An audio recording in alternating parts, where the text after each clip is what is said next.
ये कोई बड़ा सा मास है सर, क्या मैं मास ऑफ द अर्थ कर सकता हूँ? क्योंकि फील्ड वही मैंने कहा कि इस बड़ा सा मास को ओरिजिन पे रखा गया है। कहां पे रखा गया है? शुरू से समझते जाइए। और मैंने कहा कि ओरिजिन से आर डिस्टेंस दूर। कितना डिस्टेंस दूर? मैंने कहा कि सर इस पॉइंट पे बताओ तो ग्रेविटेशनल पोटेंशियल एनर्जी क्या होगा? मैंने कहा नहीं बता सकते। सर क्यों नहीं बता सकते हो?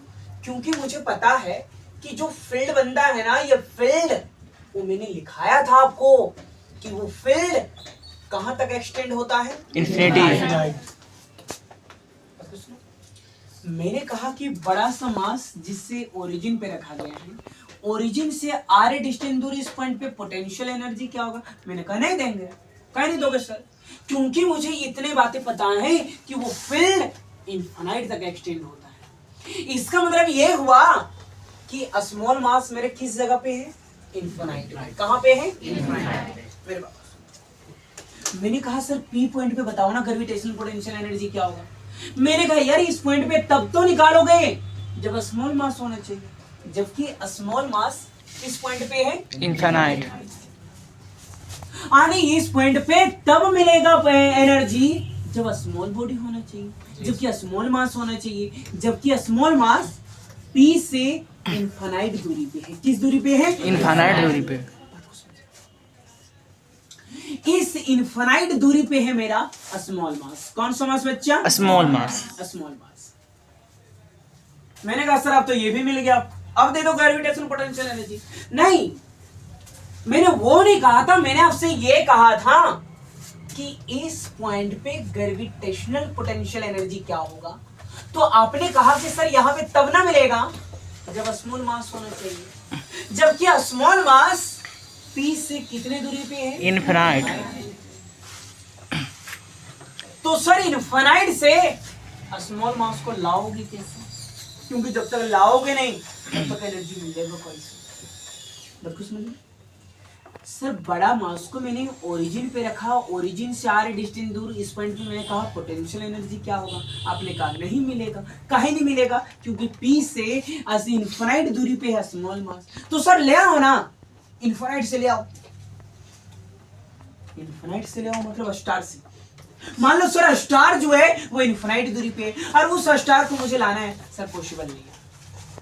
सर कोई भी चीज को इनफाइनाइट से मैं कैसे ला सकता हूं? तो इसके लिए क्या करो, आप इमेजिन कर लो, बस मान लो क्या सर कि मान लो ये और बी के बीच का दूरी बहुत कम है। मैंने कहा सर ये और बी के बीच का दूरी बहुत कम है, बहुत कम दूरी है। तो सर मान लो अब स्मॉल जो m है वो ए पॉइंट पे है। किस पॉइंट पे है? ए पॉइंट। और मान लिया सर, मैंने मान लिया कि मैं सर स्मॉल मास का ला रहा हूं और उसको ए से उठा के मैं कहां रख रहा हूं? बी। ए से कहां उठा के रख रहा हूं? जबकि कंपेयर हम लोग किसका करें? सर लाना पॉसिबल नहीं था, इसलिए मान लिया कि एक छोटा सा वर्क कर रहे हैं। सर क्या छोटा सा वर्क कर रहे हैं?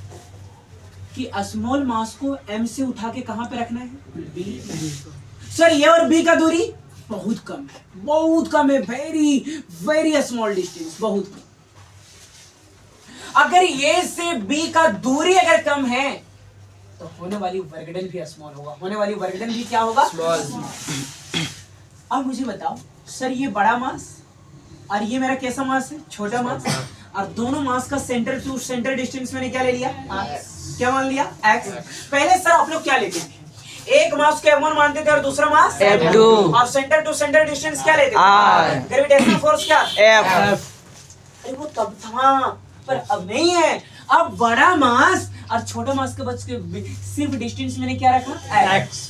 तो जहां m1 वहां कैपिटल m, जहां m2 वहां स्मॉल m, और r की जगह सिर्फ क्या हो जाएगा? x। क्या हो जाएगा? x। अच्छी बात मुझे बताओ, स्मॉल बॉडी को कहां से लाया जा रहा है? इनफाइनाइट से।